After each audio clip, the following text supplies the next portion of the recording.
Apakah bangsa kita adalah bangsa yang lemah sehingga meski muslim namun bank, leasing, asuransi merajalela? Apakah orang muslim yang tahu akan hal ini tidak berbuat apa-apa akan diazab lebih dulu karena ketidakacuannya? Jamaah, Allah mengatakan wattaqu fitnatan la tusibanna alladzina zalamu minkum khassah. Takutlah kalian kepada fitnah, kepada kekacauan, kepada azab yang tidak hanya menimpa pelaku dosa, tidak hanya menimpa orang-orang yang berbuat zalim, semuanya kena. Makanya kalau azab Allah turun, jemaah, gempa terjadi di kampung ini, antum bisa lihat bayi-bayi terkena dampak gempa itu. Kucing, kambing, ayam tertimpa jadi bangkai di sana gara-gara dosa manusia. Maka kalau bicara kita nggak boleh membiarkan. Apa yang bisa kita lakukan? Antum berlepas diri dari riba. Setiap muslim nih, nggak, alhamdulillah motor ana nggak ada riba, mobil ana nggak riba, fulus ana alhamdulillah ana nggak taruh di sana, ana taruh semua. Antum berapa banyak fulus? Alhamdulillah Ustaz, 2 juta cuma. Iya, ada apa taruh di bank 2 juta? Banyak besar taruh di rumah kalau bisa. Kurang aman, Ustaz. Antum kalau punya duit banyak, ana lihat kadang-kala orang kaya raya ini sudah punya rumah yang mewah di kampung yang aman, masih takut sama duitnya. Dia taruh di tempat-tempat yang dimurkai sama Allah SWT. Maka tugas kita adalah bismillah, kita ajak umat Islam karena menjaga negeri ini. Oke, kalau bicara menjaga negeri ini dari serangan musuh, kita punya TNI, kita punya polisi.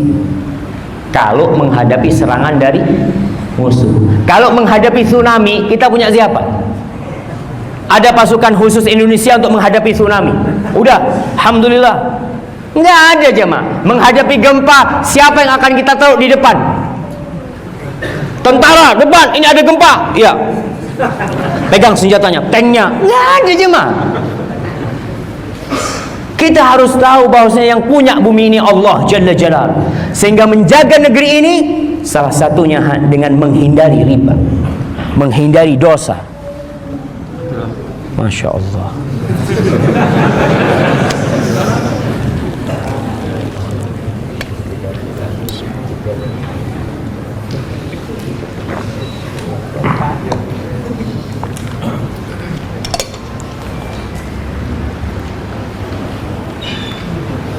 Nah,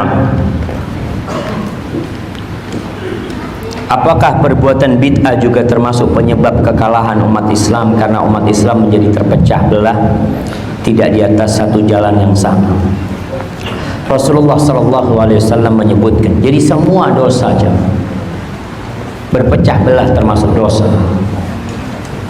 Rasulullah SAW sudah menjelaskan, beliau mengatakan, fa innahu man ya'ish minkum ba'di, barang siapa yang hidup setelah aku mati, fa sayara ikhtilafan katsira, maka dia akan mendapati banyak perselisihan,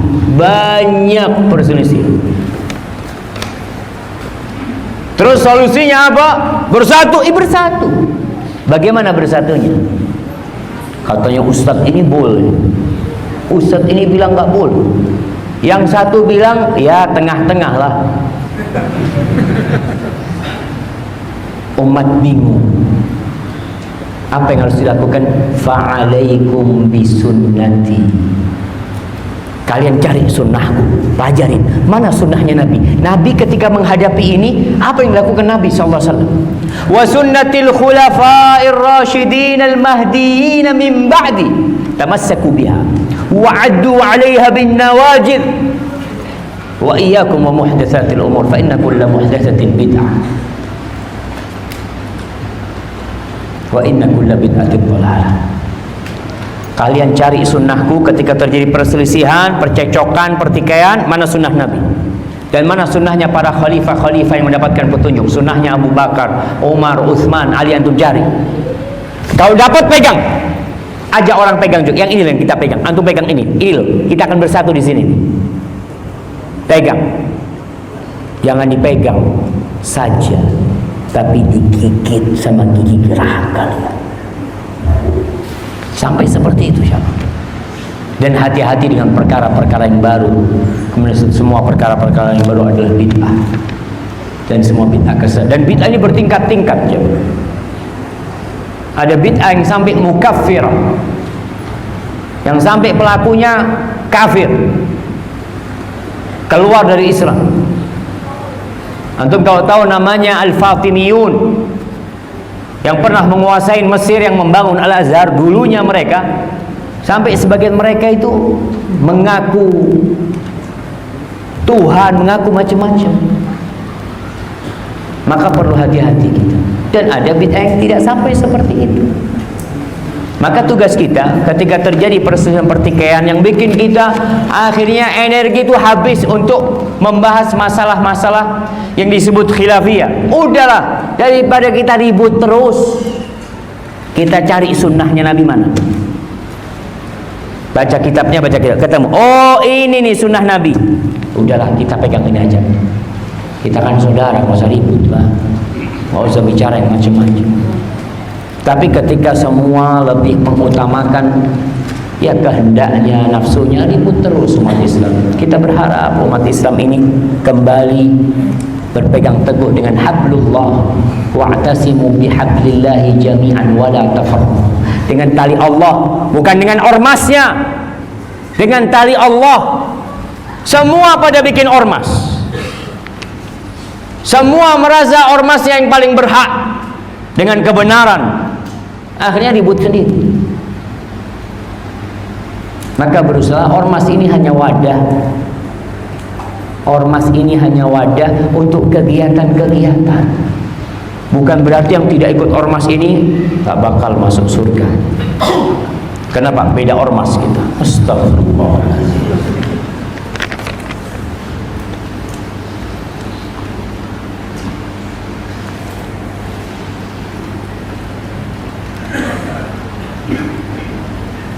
Nama Adrianus Suherman Umar. Status mu'alaf sejak 5 bulan. Asalnya non muslim, umur 71 tahun. Masya Allah. Semoga antum bisa istiqamah, dijaga sama Allah SWT. Masya Allah.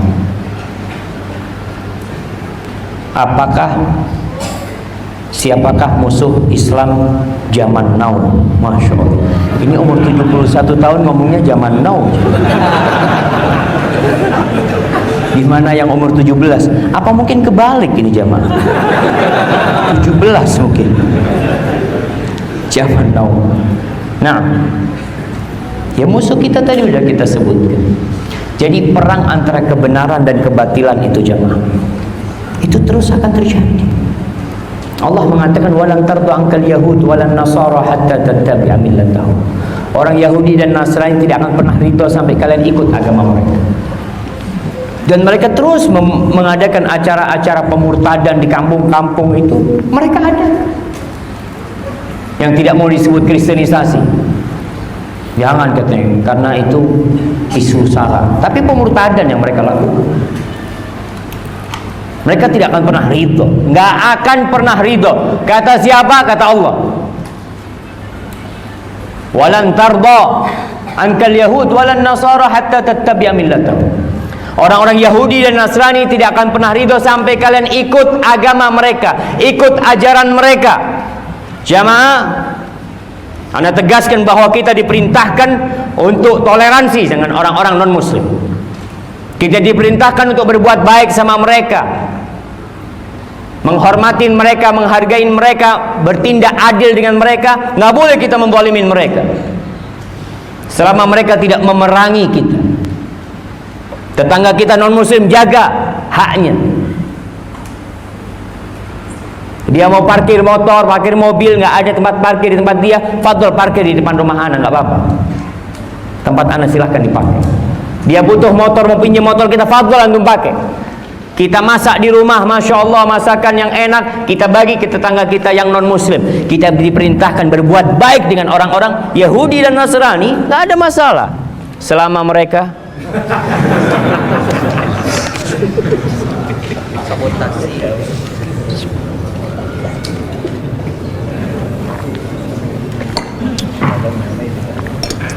jamaah. Ketika kita bicara ini, kenapa Anda tegaskan masalah ini? Karena sebagian berpikir dengan kita membenci, memusuhi orang-orang kafir, akhirnya kita menjadi intoleransi. Tidak. Kalau ada orang yang mengatakan ibu antum berzina, apakah antum cinta sama orang itu? Antum akan benci. Kalau ada orang yang mengatakan Tuhan antum punya anak, antum diam saja? Enggak, anak benci. Anak benci sama dia, tapi tetap anak akan menjaga hak dia sebagai sesama warga negara Indonesia. Ini yang perlu ditekankan. Karena sebentar lagi nih akan ramai lagi urusan Natalan. Oh, ada fatwa yang membolehkan. Kenapa sih antum harus ribut sama mereka? Makanya mulai saat ini kalau ketemu orang-orang pas Natalan, mereka punya acara, bos antum punya acara, teman antum di kantor punya acara, antum ucapkan selamat sama mereka. Mas, lakum dinukum waliyadin. Dia tanya, ini apa? Ini ucapan selamat bahasa Arab, Mas. Supaya dia tahu, jemaah. Betul, jemaah. Kenapa kita malu untuk menunjukkan ana muslim? Saya muslim, Mas. Saya menghormati kamu sebagai tetangga saya. Tapi urusan agama, afwan, lakum dinukum waliyadin. Silahkan acaranya antum jalankan, silahkan. Anda nggak akan menghalangi. Dan nggak boleh kita gangguin mereka punya acara. Tapi kita tahu mereka nggak suka sama kita. Nah, mereka punya makar, iya. Tapi mereka baik, Ustaz. Kita baik juga sama mereka. Tapi urusan agama, afwan. Bagaimana mereka kadang-kala membuat aturan kepada pekerjanya harus pakai topi macam-macam ini itu, pakaian yang menyerupai pakaian orang-orang Nasrani, padahal muslim, jamaah. Mereka nggak menghargai tuh orang-orang Islam yang bekerja sama mereka. Jadi memang kalau kita lihat, ketika umat Islam mayoritas, itu toleransi ditekankan. Tapi ketika umat Islam minoritas, nggak ada toleransi. Suruh siapa kamu tinggal di kampung kita? Itu yang terjadi. Ya, semoga Allah memberikan hidayah buat kita semua. Apa yang Ustadz maksud motor pakai riba? Kredit pakai sistem riba. Kredit dalam Islam boleh, jamaah, boleh kredit dalam Islam. Tapi akadnya nggak boleh ada riba. Tapi yang terjadi kan enggak. Makanya antum lihat, saya mau kredit tanpa riba. Datang ke tempat leasing apa, maaf saya muslim, saya mau kredit yang tanpa riba. Kata dia, kayak salah tempat antum. Di sini pakai riba. Cuma kan orang Islam tadi nggak belajar ilmu, nggak paham hukum. Umar bin Khattab radhiyallahu taala anhu, masya Allah, dia itu kadang-kadang datang ke pasar mengatakan, tafaqahu, kalian belajar lo agama lo. Mau berdagang belajar agama. Mau bisnis belajar agama. Kalau enggak ntar salah akadnya. Kita kan ilmu dagang dapat dari orang tua kita. Yang penting semua orang jangan menzalimin orang lah. Ridho sama ridho. Kamu ridho, ini bunganya 10%. Oh, saya ridho, Pak. Demi Allah, wallahi saya ridho, Pak. Bukan mesti ridho nggak ridho, ini akadnya riba gitu loh. Allah nggak ridho, antum ridho, Allah nggak ridho.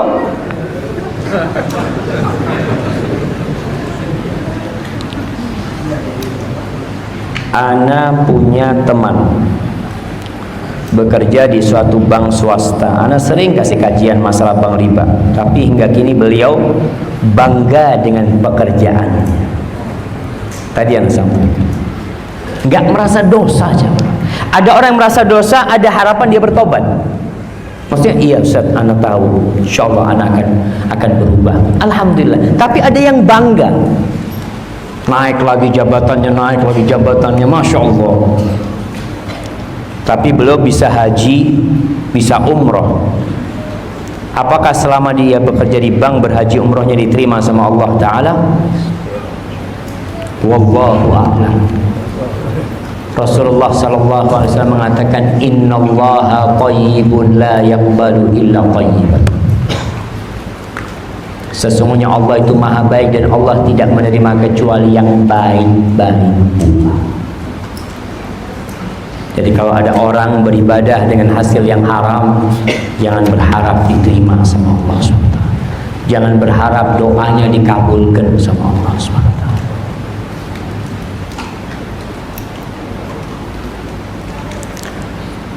Kami dari Akhwat X Bangkir. Bangkir ini maksudnya mantan kerja di sana.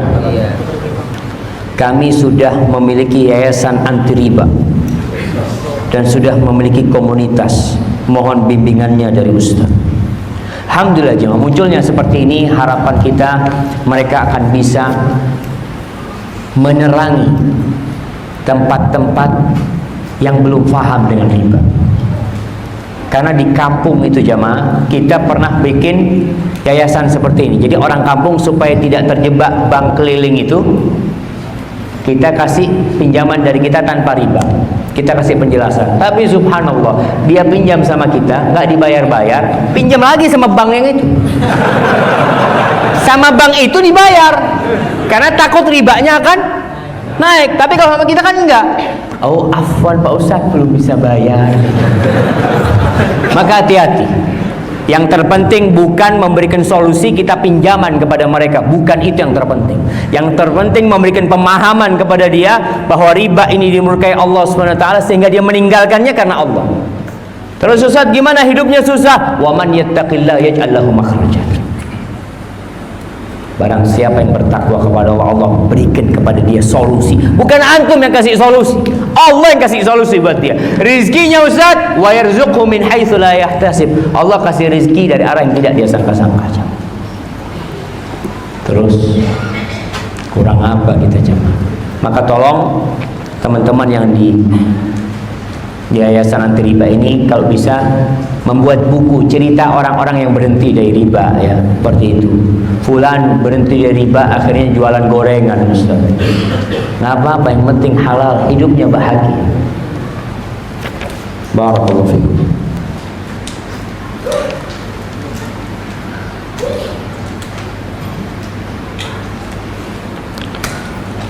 Ustaz, apakah mengambil keuntungan 50% dari perniagaan usaha termasuk riba? Maksudnya cuma kita jual barang, beli barang 1 juta, kita jual 1,5 juta, antum jual 10 juta nggak apa-apa. Yang penting ada yang mau beli lah. Itu jual beli jemaah. Ada orang Masya Allah, ini kejadian lama ya Allah. Ada orang beli lukisan di kampung, harga 150.000. Masya Allah, bahagia dia dapat barang. Kemudian ada kolektor yang ambil barang dia, dihargain 1,5 juta waktu itu jemaah. Oh Masya Allah jemaah. Berapa kali lipat? 10 kali lipat. Tuh kolektor jual lagi 150 juta. Stres orangnya jemaah. Padahal antum untung sudah 10 kali lipat. Iya, cuma dia lebih banyak untungnya. Itulah rizik jemaah. Jadi nggak apa-apa antum mau ngambil untung 20 kali lipat kalau ada yang mau beli. Yang penting kita tidak boleh melakukan namanya ihtikar. Ihtikar itu bahasa Indonesianya monopol. Kumpulin barang habis di pasar, lalu antum jual. Orang akan beli berapapun lumayan. Nggak boleh kita mendolimin orang-orang. Tapi kalau antum dapat barang, masya Allah, dapat barang bagus memang ya, dan antum tidak menipu orang, nggak ada masalah. Antum ambil mau 50%, 100%, yang penting tidak menipu dan tidak membohongin orang. Jadi untuk masalah keuntungan, memang ana tidak pernah tahu ada batasan mengambil keuntungan, itu tidak ada. Harus sekian nggak diatur itu. Itu yang ana paham. Wallahu a'lam bishawab. Cara termudah untuk mengetahui kedudukan suatu hadis, apakah hadis itu dhaif atau sahih. Alhamdulillah jemaah, kita bersyukur ya dengan adanya sekarang ini teknologi.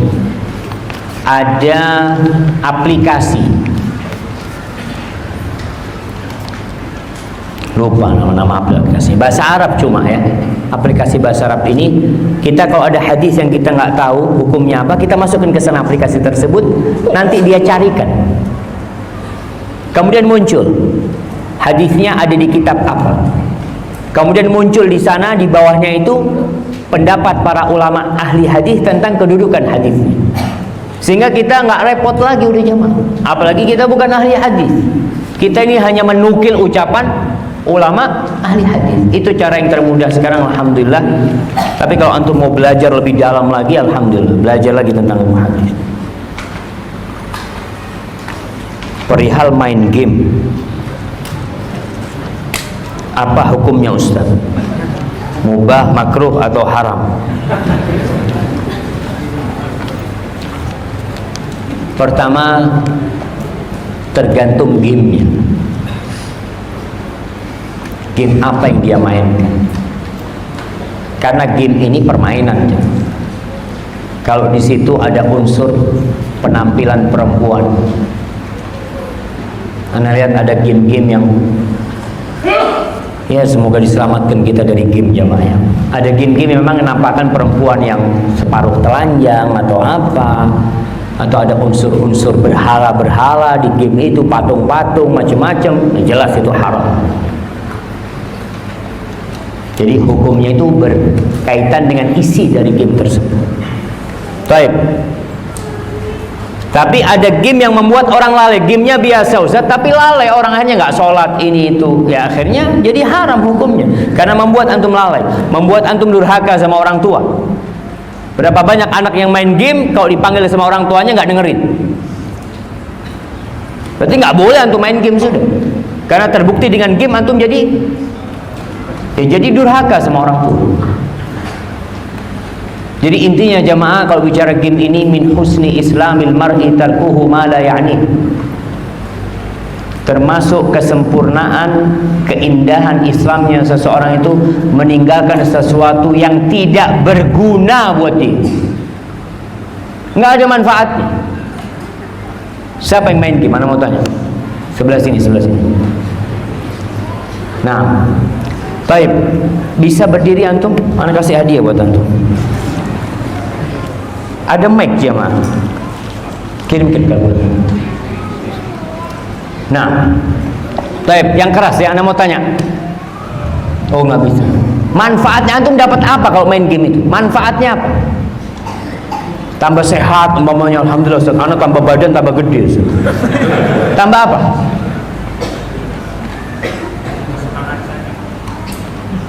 Enggak, manfaatnya. Senang, alhamdulillah Ustaz, anak kalau main game itu zikirnya sama Allah jadi tambah banyak Ustaz. Karena anak berbahagia, jadi anak sholatnya lebih banyak lagi. Enggak ada. Kalau antum main game dipanggil sama orang tua, dengerin nggak? Kalau lagi tegang-tegangnya, gimana? Apanya dilepas? Oh, gamenya, masya Allah. Tapi jelas nggak ada manfaatnya. Kalau gitu mulai ditinggalkan, cari yang lebih bermanfaat. Barakallahu fikum. Jamaah, sepertinya itu yang bisa kita kaji pada kesempatan kali ini. Karena anak harus berangkat ke airport ya, ada beberapa yang harus kita lewatin. Kita juga mau ke Palu. Doakan mudah-mudahan saudara kita yang di Palu, Allah mudahkan urusan mereka, dan antum ambil pelajaran dari Palu. Yang bisa berangkat ke Palu, berangkat ke Palu. Lihat di mana kondisi orang-orang itu hilang dari muka bumi. Bagaimana mereka hancur, jamaah. Apa sih yang terjadi dengan mereka? Apa yang terjadi di sana itu bukan mustahil terjadi di kampung kita. Kita nggak lebih baik dari orang Palu, nggak juga. Kalau Allah mau menghancurkan kita, Allah subhanallah tinggal ngomong kun fayakun. Tinggal sekarang bagaimana kita ambil pelajaran dari apa yang terjadi. Hadza wallahu a'lam bissawab. Waalaikumsalam warahmatullahi wabarakatuh. Ada beberapa pertanyaan yang masuk dan kurang lebih sama. Yang pertama pertanyaannya adalah bagaimana cara itu terhadap futur di zaman fitnah sekarang? Yang kedua, bagaimana kiatnya agar tidak kembali terjatuh ke dalam maksiat setelah bertobat? Masya Allah, jamaah. Iya, kalau bicara kiat-kiat bagaimana kita bisa menjaga keimanan kita di masa fitnah ini, yang pertama ikhlas. Orang kalau ikhlas beramal itu dia nggak peduli apapun yang terjadi. Dia tidak akan beramal di depan orang saja. Antum kalau bisa istiqomah sholat sunnah di rumah, Masya Allah, Masya Allah. Kita kalau sholat sunnah di masjid, ba'diyah di masjid bisa. Apalagi banyak temennya. Biasanya kalau banyak temennya antum termotivasi. Apalagi kalau calon mertua datang, antum tambah Masya Allah. Yang awalnya niat baca qul huwallahu ahad jadi amma yatasaalun. Jadi berubah itu. Maka kiat yang pertama ikhlas. Antum perlu duduk memikirkan, apakah yang ana amalkan ini sudah lillahi ta'ala. Allah Azza wa Jalla mengatakan tentang ikhlas ini, tilkad darul akhirah naj'aluha lilladzina la yuriduna 'uluwan fil ardi wala fasad.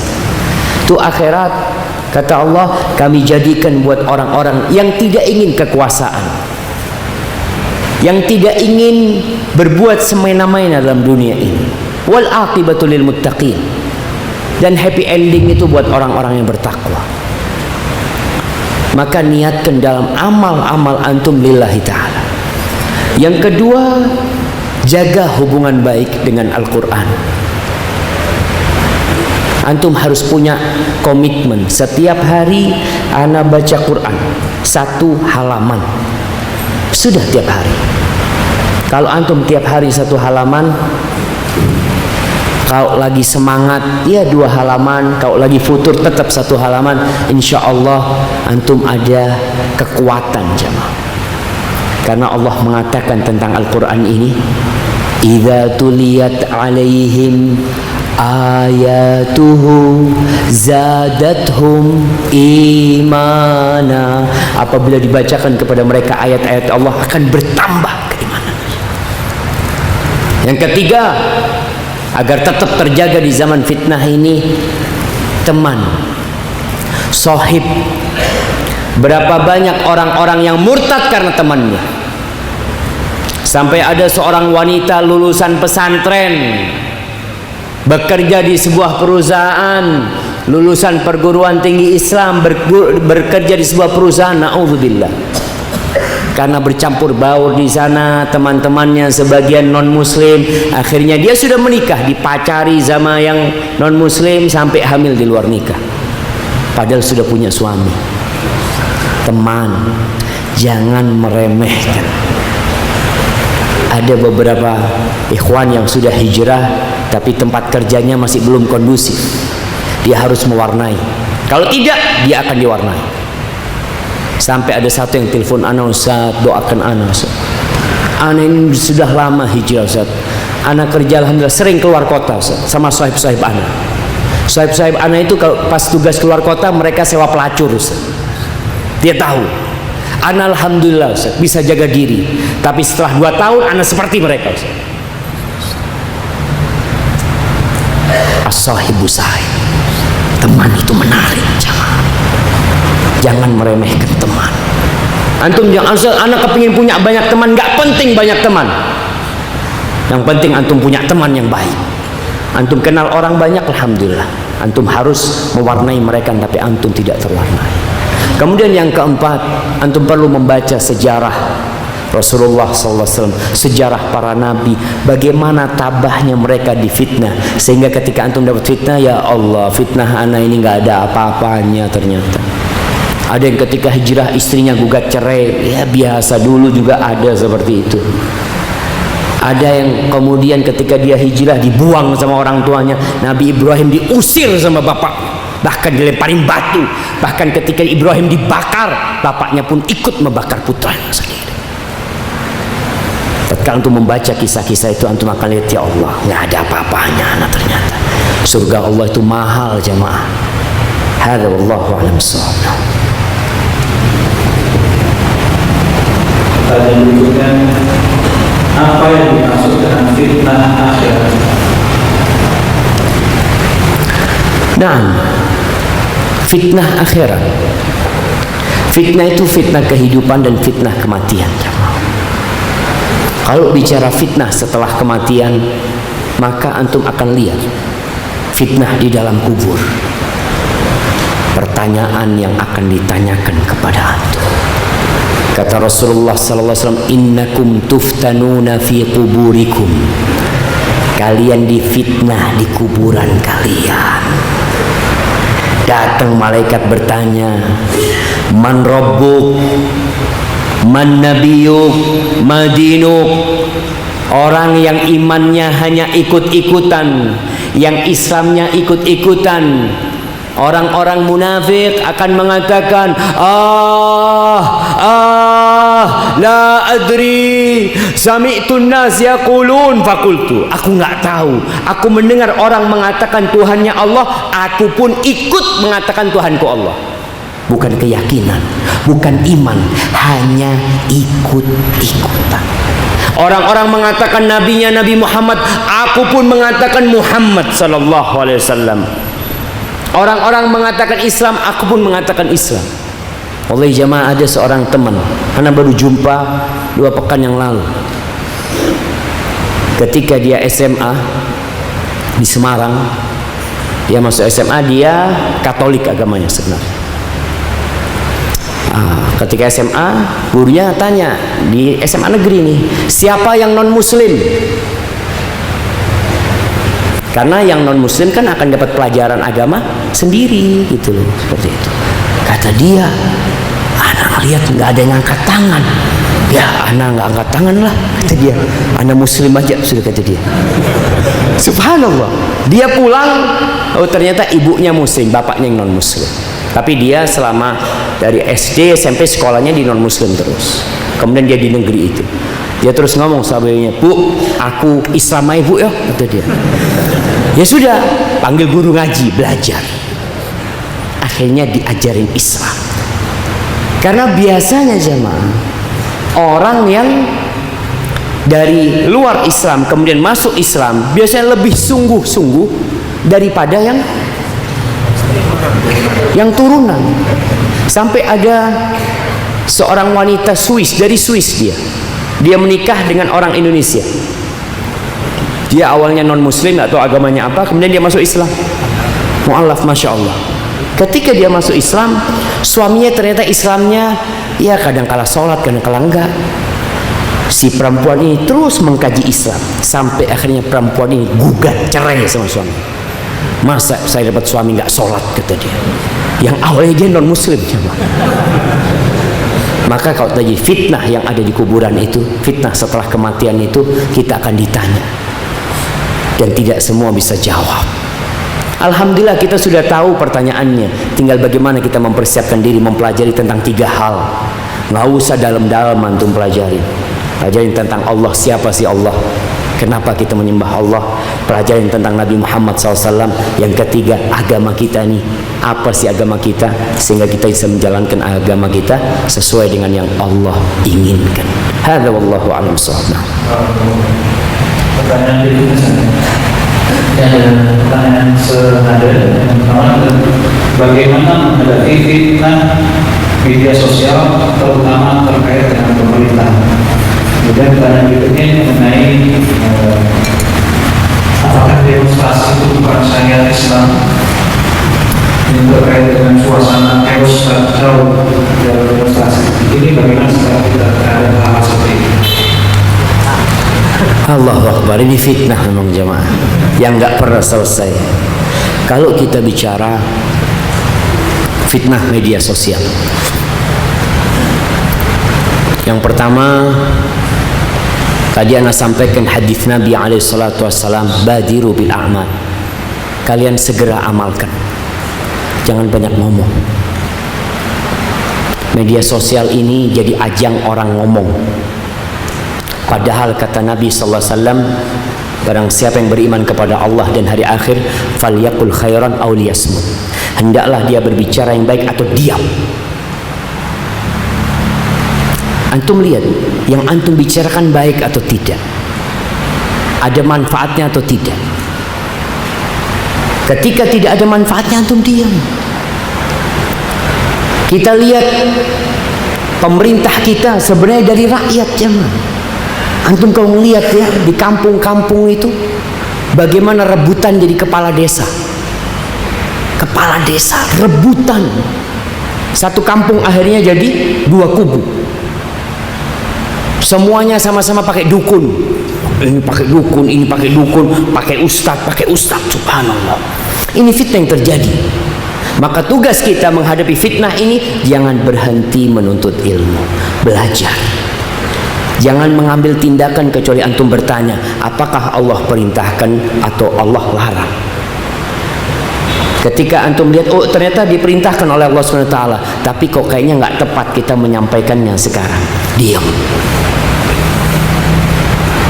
Dan menghadapi pemerintah yang mungkin antum akan mendapatkan ada kesalahan-kesalahan, ada keboliman-keboliman yang terjadi, antum jangan berhenti berdoa, mohon sama Allah agar mereka dapat petunjuk dari Allah Subhanahu wa taala. Celaan antum, cacian antum, makian antum kelak akan dihisap dengannya, dan itu tidak akan merubah. Apakah kemudian seorang tokoh atau seorang pejabat yang melakukan kesalahan lalu antum caci maki, antum bully di medsos, dia kemudian jadi baik? Enggak. Tapi usahakan mendoakan mereka, doakan. Sekali lagi jangan mengatakan masa cuma doa. Antum berdoa dan antum berbuat baik, antum beramal, antum bisa perbaikin yang ada di sekitar antum. Karena wakil-wakil rakyat itu bukan didatangkan dari luar Indonesia. Antum dengar di Batu apa di Malang, yang 43 anggota DPR-nya di Malang, berapa? 43, hampir semuanya, tinggal 2 atau 3 orang yang ketangkap. Yang milih mereka siapa? Ya antum ini. Artikan seperti itu jemaah. Ada fitnah yang besar, maka tugas kita belajar agama kita, berdoa, memperbaiki yang ada. Allah tidak akan ingkar janji, Allah akan kabulkan. Kalau bicara demonstrasi ini adalah anak turunan dari demokrasi jemaah. Karena sistemnya demokrasi, maka demonstrasi harus ada. Sedangkan kita umat Islam dikasih tahu sama Nabi sallallahu alaihi wasallam, cara ngasih tahu pemerintah itu tidak dengan teriak-teriak di pinggir jalan. Karena pada akhirnya kalau kita lihat demonstrasi itu ujung-ujungnya apa sih? Mediasi nantinya. Ujung-ujungnya nanti ketemu sama pemerintah, disambut sama pemerintah. Kan tujuannya menyampaikan ini. Kenapa harus bikin cara seperti itu? Islam berusaha bagaimana mengajarin antum, kesanalah, jumpainlah. Oh nggak bisa Ustaz. Jangan putus asa, optimis. Ana yakin jemaah, kalau kita baik, pemerintahnya akan baik. Tapi sekarang ini yang baik berapa persen dari umat Islam? Berapa banyak yang memakmurkan masjid jemaah? Allah Azza wa Jalla mengatakan, kadzalika nuwalli ba'dadh-dhalimina ba'dhan bima kanu yaksibun. Begitulah kami jadikan penguasa-penguasa yang zalim ini atas rakyat yang zalim pula jemaah. Jadi sebagaimana engkau seperti itu pemimpinnya, karena kerjaan kita. Mungkin sebagian, aduh anak nggak setuju sama Ustaz, nggak apa-apa. Kita hanya menyampaikan apa yang anak pelajari, apa yang anak kaji. Karena terus terang, semuanya ingin kebaikan buat negeri ini. Bukan cuma antum yang ingin kebaikan buat negeri ini. Kita pun ingin kajian-kajian ini pun dalam rangka bagaimana kita menuju kepada negeri yang baldatun thayyibatun wa rabbun ghafur. Kalau musuh yang menyerang negeri kita jamaah, insya Allah ada tentara yang akan menghadapi. Tapi kalau Allah yang menurunkan adabnya buat negeri ini, siapa yang akan menghadapi? Sedangkan kalau kita lihat berapa persen rakyat Indonesia yang terjebak dalam riba, rumahnya riba, mobilnya riba, motor yang banyak itu jamaah. Antum lihat orang itu, berapa yang tidak pakai riba jamaah? Sedangkan semua itu mengundang amarah Allah Subhanahu wa taala. Lalu antum, oh kita kepingin dapat pemimpin yang baik. Iya, semuanya ingin. Dan kita doakan semoga pemimpin kita jadi baik. Tapi kita harus bercermin, antum tuh siapa? Banyak yang perlu diperbaikin agar Allah kesian sama kita. Yang kita butuhkan satu, rahmat Allah buat kita. Hadza wallahu a'lam bissawab. Nah.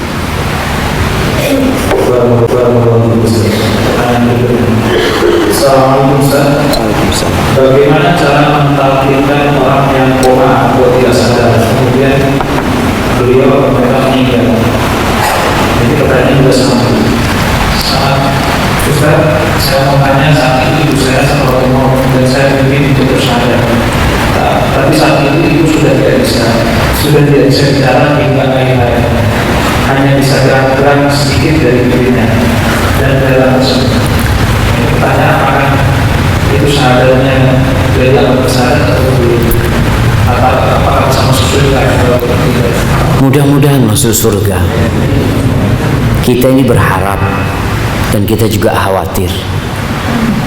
Adapun orang yang koma, apakah orang yang koma itu faham dengan yang terjadi di sekitarnya? Nggak sadar. Kalau mungkin ada orang koma yang katanya dokter itu bukan koma, tidur, tapi nggak bisa diajak komunikasi. Karena katanya koma itu ada, iya, ada grade-nya itu kan. Nah, seperti itu. Tugas kita kalau ada orang koma, ya kita ruqyah. Kita bacain Al-Qur'anul Karim. Kita bacakan surat-surat. Mau bacakan surat Al-Kahfi, surat Yasin, surat Tabarok, surat Al-Baqarah, bacakanlah. Karena kita nggak tahu kondisi dia itu kapan dicabut nyawanya. Maka kalau bicara kita talqin, Bapak katakan la ilaha illallah, la ilaha illallah. Bapaknya tahu-tahu, oh boleh tadi, oh alhamdulillah sadar gak mati bapaknya. Cuma bapaknya ini gak sadar jemaah. Maka yang kita lakukan adalah bagaimana membacakan Al-Quran kepada dia ya, sebagai yang diperintahkan oleh Nabi SAW untuk meruqyah orang-orang yang sakit. Adapun orang yang masih sadar tapi dia sudah nggak mampu berbicara, antum cukup sampaikan kepada dia, Bu, baca la ilaha illallah, lalu antum diam. Antum lihat ibu mungkin bergerak lisannya, alhamdulillah, sudah cukup. Kalau mungkin dia nanti ngomong yang lainnya, baru antum talqin lagi. Jangan semuanya rame, Bu, la ilaha illallah, Bu. Gak seperti itu jemaah. Dia dalam kondisi yang memang perlu satu orang yang menyampaikan. Itu sudah cukup, dan semoga dengan lidahnya menggerakkan la ilaha illallah walaupun tidak terdengar oleh antum, tapi Allah mendengarnya. Hadza wallahu a'lam bissawab. Ini adalah pertanyaan yang senada. Ustaz, saya bertanya, saya akhwat umur 27 tahun. Jika kematian adalah jodoh saya, di akhirat apakah saya bisa jadi seorang pengantin?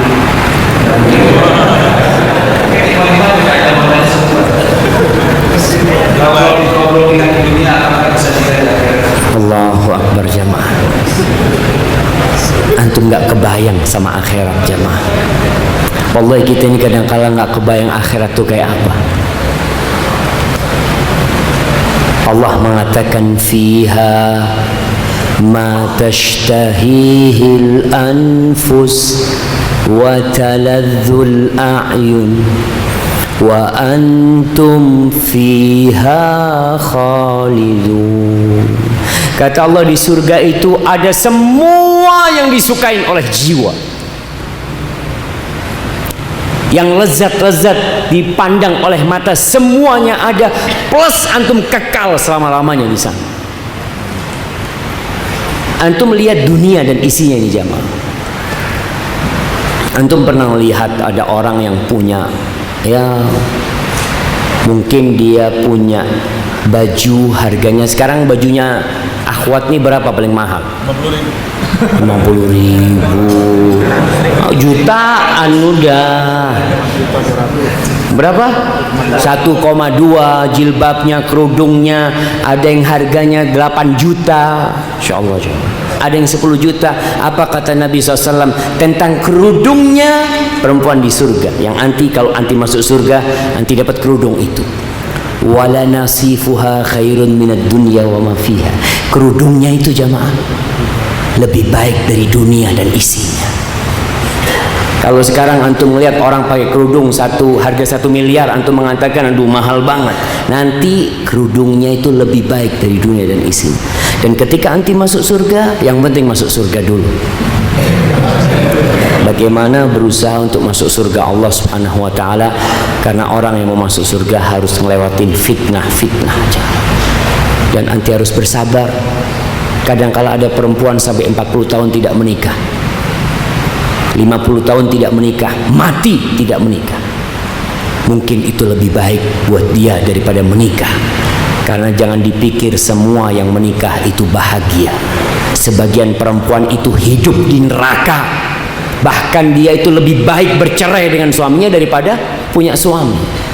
Maka hendaklah mensyukuri yang ada pada dirinya, melihat kepada yang di bawah dan tidak melihat kepada yang di atas. Barakallahu fikum. Nah.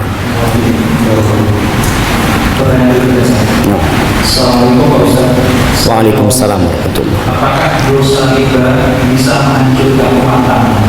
Misal istri kita dengan suami atau dengan suami atau bahkan istri menggugat cerai. Lalu apakah kalau sampai terjadi perceraian, apakah dibenarkan kepada Islam? Jemaah rahimakumullah, kalau antum tanya tentang riba, Allah itu mengatakan yamhaqullahu riba wa yurbis shadaqah. Allah itu menghancurkan riba, tapi bukan seperti bom. Kalau bom itu boom, tahu-tahu masjidnya hancur, langsung hancur. Tapi riba enggak. Yamhaq itu seperti menghancurkan tapi pelan-pelan ya, digerus itu pelan-pelan. Kayak tiang ini kokoh ini kan. Tapi kalau tiap hari antum kurangin 2 cm, antum kurangin 2 cm, 2 cm, orang nggak ngerasa, seakan-akan masjidnya masih kuat. Tinggal nunggu waktu yang tepat, hancur. Dan antum lihatlah, dengar sama orang-orang yang terjebak dalam riba. Ada 2 jenis manusia. Ada yang Allah hancurkan cepat sehingga dia cepat sadar. Ada yang lambat dia nggak sadar-sadar. Maka kalau antum melihat di rumah antum ada kekacauan, ketahuilah tidaklah dipisahkan antara 2 orang yang saling mencintai kecuali bidzambin ahdatsahu ahaduhuma, kecuali karena dosa yang dilakukan salah satu dari keduanya. Jadi kalau antum lihat rumah tangga yang dulunya indah, tahu-tahu ribut, ada dosa yang dikerjakan di sana. Segera bertobat kepada Allah Subhanahu wa taala. Kalau dikatakan kalau istri gugat cerai, apakah gugat cerainya diperbolehkan? Tergantung sebabnya. Apa sebab dia menggugat cerai? Kalau tidak ada sebab yang sesuai dengan syariat, maka perempuan dilarang untuk gugat cerai. Tapi kalau karena dia melihat suaminya mungkin, Allah suami ana dikasih nasihat Ustaz untuk meninggalkan riba, tapi dia nggak mau, ya sudahlah ana gugat cerai, nggak apa-apa. itu gugat cerai yang diperbolehkan karena ada alasannya. Hadza wallahu a'lam bishawab.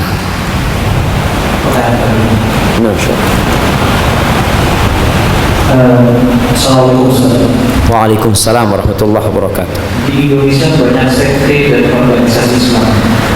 Bagaimana sikap kita dan ulama mana yang harus kita jadikan rujukan, Ustaz?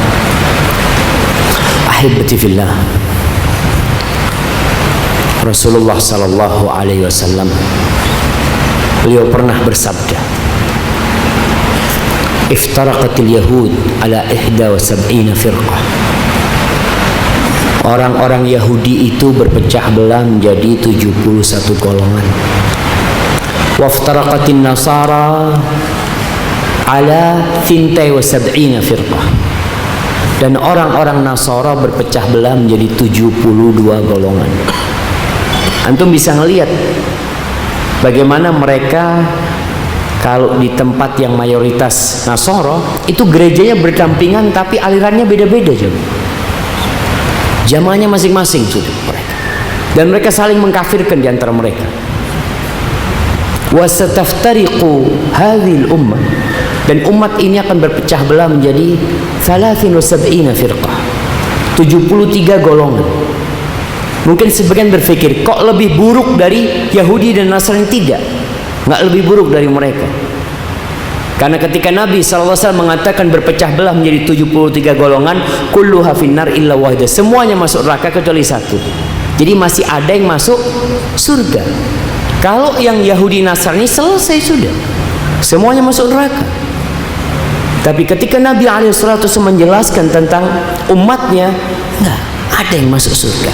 Dan ingat, 73 golongan ini mereka umat Islam. Mereka diancam masuk neraka, bukan mereka keluar dari Islam.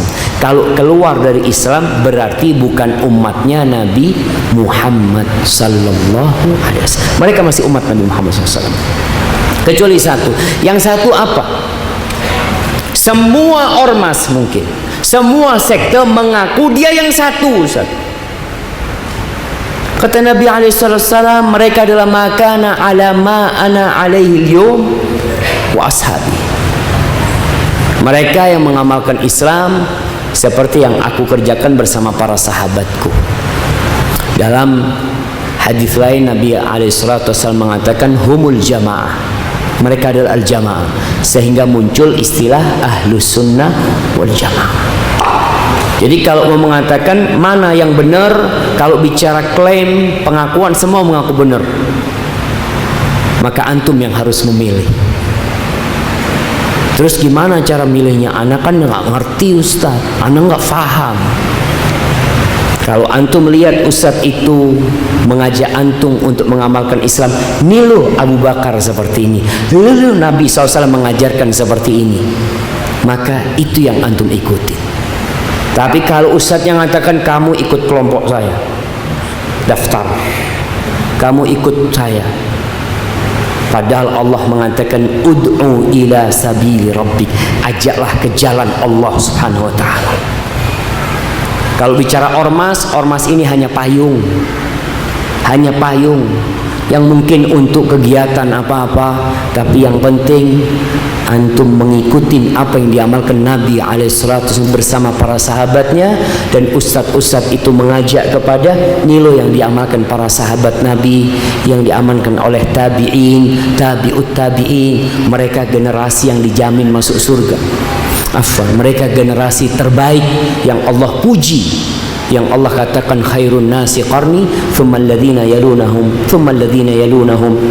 Dan Allah mengatakan wasabiqunal awwalun minal muhajirin wal ansar walladzina tabauhum bi ihsan radhiyallahu anhum wa radu anhu wa addalahu jannah. Subhanallah.